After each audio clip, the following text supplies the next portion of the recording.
was not a U.S. citizen for this kind of a case? Sure, I can look into that if you would like to know. I mean, I don't know off the top of my head because I'm an immigration lawyer, but I can talk to somebody that's more familiar with immigration consequences. Yeah, I took immigration law down at Los Angeles City College. I guess it's always changing. It's really interesting. Okay, all right. And just so you know, I did seek to dissolve my United States citizenship at the end of 2010. I traveled to Sweden. I made my interest clear that I wanted to lose my United States citizenship. I then got I had all this money from all my litigation against landlords and police brutality down in Los Angeles, and plus student loans and things, so I was basically on a traveling spree.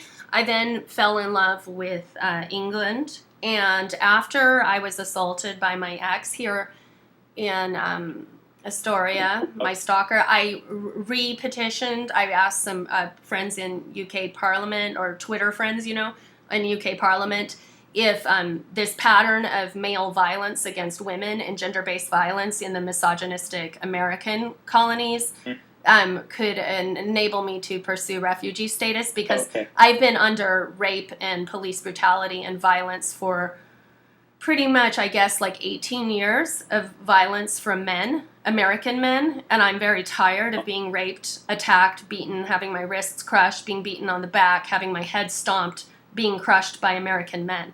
I don't agree with cultures that are violent to women. It's against my spiritual beliefs. So part of why I had sought a Swedish citizenship is they have a higher level of respect for women's personal bodies and entities, and because I'm partly Norwegian and Finnish, and maybe a little Swedish, I'm very offended even that the Swedish cop Engström would attack the Norwegian woman Mary, cover her with bruises, because the American man Charlie Hales has asked the American man John Chandler to lie and say she's brandishing a corkscrew at City Hall. I've got way more than a corkscrew. I've got $1 million lawsuit in the Pickering matter. So the corkscrew is like this complicated metaphor in their mind for how scared they are of me. And it's really silly, because I'm a really peaceful person, and I think we can all work together. My goal is for you to call up the DA and get these charges dropped, because this is a malicious prosecution. Okay. And how much you're going to be willing to work for me. It's not, I can ask, but it's not in my control to get this case dismissed, okay? Well, Rod Underhill really doesn't need to do this level of dirty work for the mayor. The mayor is a lame duck. There are a lot of police officers who don't agree with what the mayor is doing. When I was paraded in handcuffs at the front steps of City Hall, they marched Donna Henderson past me, who smiled and laughed at me, but it turns out she turned against the mayor when she points out the fact that the mayor threw her under the bus. I just have 2 more questions for you, okay? My time is almost up. I got to go to lunch, and then I have some other matters I need to take care of today, okay? Okay, great. So do you want a joint trial with the other co-defendants in this case? Well, I can see it both ways, because if I have a separate trial, I am a separate individual. I drove to the event. No, I took the bus to the event with my friend who has footage of my arrest. I did not arrive with David Keefe Davis. I do not hang out with Robert West. I did not come with Joe Walsh. I am being framed as a part of their disorderly conduct. Why don't we speak about that some more, and you can let me know what your thoughts are on that. However, I think I would want to be, I think maybe a joint trial would be good, but maybe we can just go over that, because I think I'm being framed with them, because the mayor doesn't have a real charge on me. That's why he had to make up the corkscrew lie, because I haven't actually done anything wrong. I haven't been, and here's another thing about Robert's Rules of Order. When the meeting was adjourned, me speaking to security and or lone vet, trying to persuade him to leave, that can't be considered disorderly, because the meeting is adjourned. So the mayor doesn't even understand parliamentary procedure. Okay, and Ms. Ng, my last question for you, okay? We have some law students here for the summer. One of them, his name is William A. Are you telling me there are other people in the room while you're making this phone call? No, I'm here by myself. I'm Okay. saying that there are law students in our office this summer, and one of them might be interested in working on your case. Would you like him to help out with the case? What's his name? His name is William Ahee. Ahee? Ahee, A-H-E-E. A-H-E-E. Ahee. Wow, what a neat name. Well, I'm all for a legal education in the corruption of Portland, Oregon. I mean, if I can help elucidate, I don't feel like I'm. Do you want him to call you and you talk to him to see if you want him helping on this case, or to just get a better understanding? Well, of is what he being like? paid? Huh? Is he being paid? No, he's not. I'd rather have paid people because you know what? I mean, I don't mind corrupting the minds of the youth with my theories about the First Amendment and how corrupt and lying the filthy mayor is. But I object to all the exploitation of volunteer labor because me, as a poor chick who wants to be a lawyer, I can't afford to do all these unpaid internships. And I'm a big fan of Uten and Golden's unpaid internship lawsuit.com, which goes even to the highest level of White House internship racket. I view labor exploitation of law intern type stuff as just really filthy. And I mean, there is the chance I may go pro se, especially if you can help me disposition everything and understand everything well. I don't know if you're open-minded about, or your billing structure can allow you to consult me so I can plead my own case. But Well, I'm no, open to pro se because I'm appointed, but there's no billing per se. It's just somebody gets appointed to me, and then I get to work on their case. Well, have you ever done a pro se before? If you want me to be of counsel, you can maybe talk to the judge at the next hearing and say that's what you want me to be appointed as. As like you can consult me, but I can argue my case for myself. Like a legal advisor. Yes, sort of yeah. role. I'm considering that. And so, if the judge is okay with that kind of arrangement, then that's what the judge will order me to do, and then it'll be my obligation to fulfill that role. But that's really up to the judge as to whether or not they want to appoint me in as that role. And it's meant as no criticism. I feel like we're getting along fine, and I like you. But if, for instance, I wanted to go completely pro se, which I believe Joe Walsh will be doing, I guess there's a form for that. Well, there is a form. You have to sort of sign it saying that you understand sort of the consequences. what you're doing, that you're making a knowing, intelligent, and voluntary decision by waiving your right to counsel. I think you, being the actual attorney here, you understand things about how to subpoena the mayor. You can delegate to my investigator, Tim Russell, who I've already sent an email that I need the 911 call alleging the corkscrew. I need John Chandler to come to the stand about what he saw. Could be he thinks my eyeliner was a corkscrew. He may have a vision impairment. He's pretty elderly, I believe. So how to get to the bottom of the lie behind the brutality and my false arrest, that we're going to need all the camera angles from all the surveillance cameras. And you got to know the city attorneys down in Portland, they're going to give you hell on this. They're not going to, you need to start okay. So they also know and hate me because I show up at every police brutality case possible, including as a witness for a police brutality victim or including helping with the Pickering case. So this is all about vendetta. The case is not about the case. The case is about how much they hate Mary Eng because of everything I've done outside of this case. That's why I'm being put on trial. Okay. All right. So I gotta go. Is there anything last minute short matters that I can help answer? So when will we have the discovery? When will we have the 911 call, the 911 transcript, and all the surveillance footage? So there are several issues with that. One, Tim is on vacation. He comes back next week. Oh my God. So I wish I could have another body and they're helping us out, but Tim's my investigator and he doesn't come back until next week.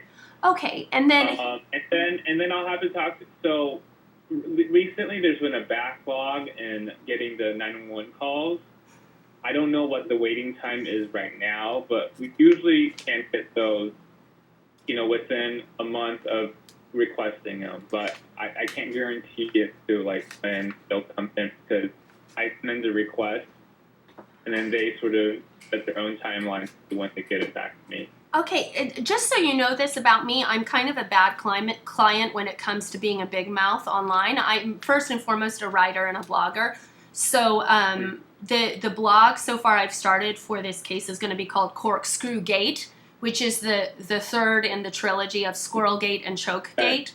So right. I mean, I would prefer if you didn't talk about the case too much. Oh no, but I'm going to talk about it a lot. So I'm just letting you know, because if you want to, I don't know if you have an option to terminate your relationship with me. And I'm fluent in bar complaints. Like, I make them all the time. Not a problem. I'm not saying you have done anything wrong, because I've had attorneys cursing at a client where I've reported that as a bar complaint.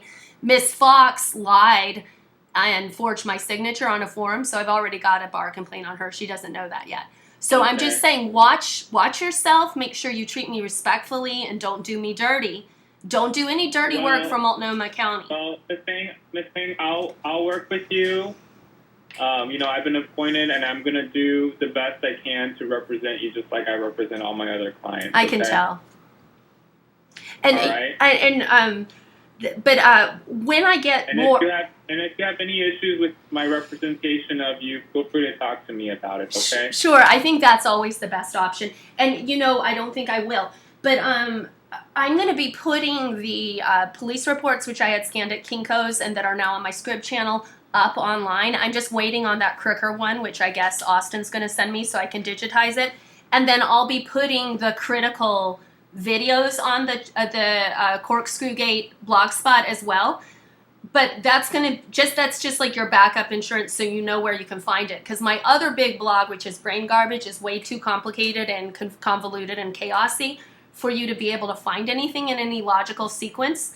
But hopefully the blog spot will be like a nice hub for my electronic evidence. And once I have Robert West and David Keefe Davis's video footage, we can put that up there. And when you do get electronic evidence of, say, the surveillance video that establishes that I'm just reading a book waiting to go back into the chamber in the lobby, that sort of thing, I would like to be able to have those in web accessible formats for the openness of the open trial, for the open meeting.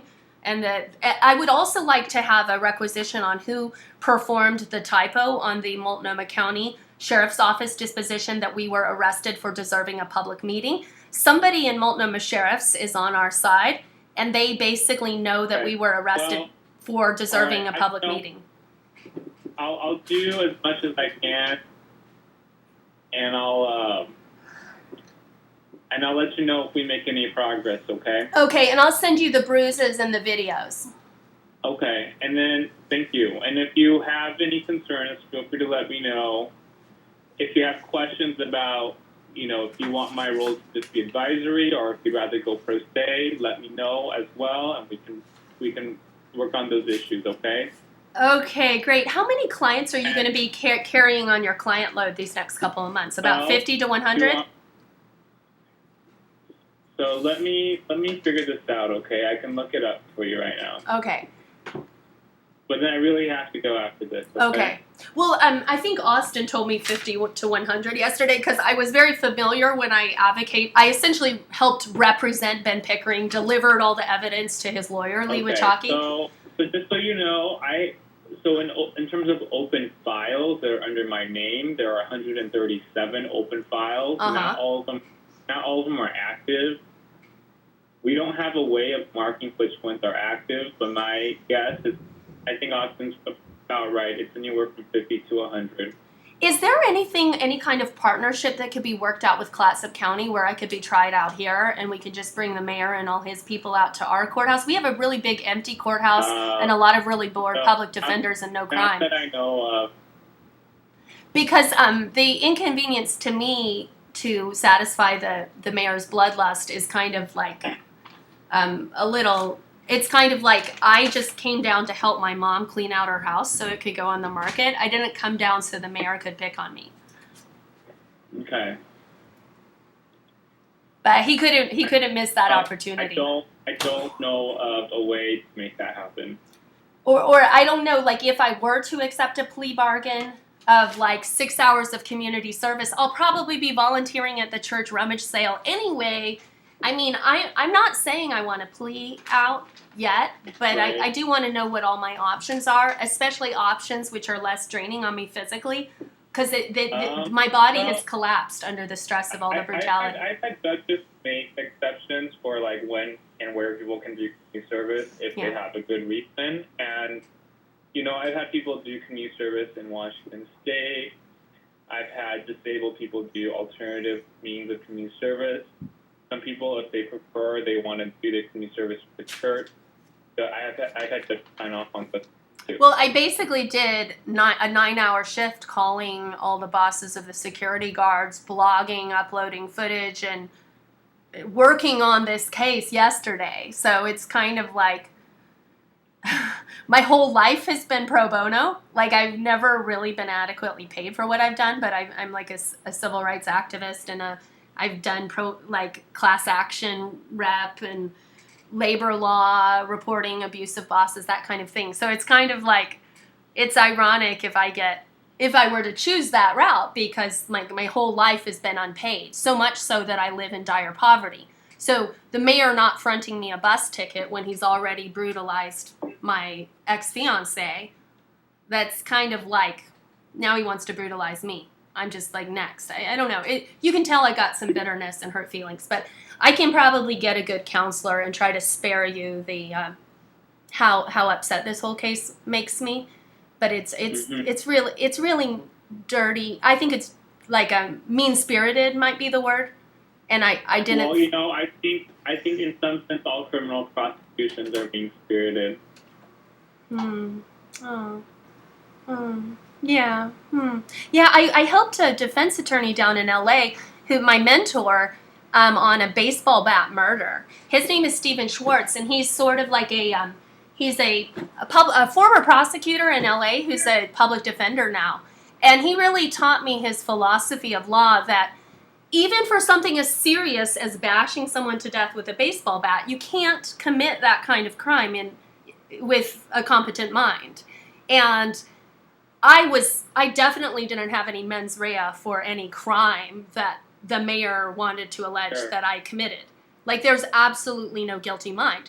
In my mind, I was guilty of one thing, which is trying to be a good citizen, trying to stick up for the Americans with Disability Act, trying to ensure that the paramedics knew what was going on with Joe Walsh when they arrived, trying to prevent the disabled man, Keith Davis, from acting up too much and also from being brutalized by security, waiting patiently in the lobby. I planned to share my cupcakes with the city council.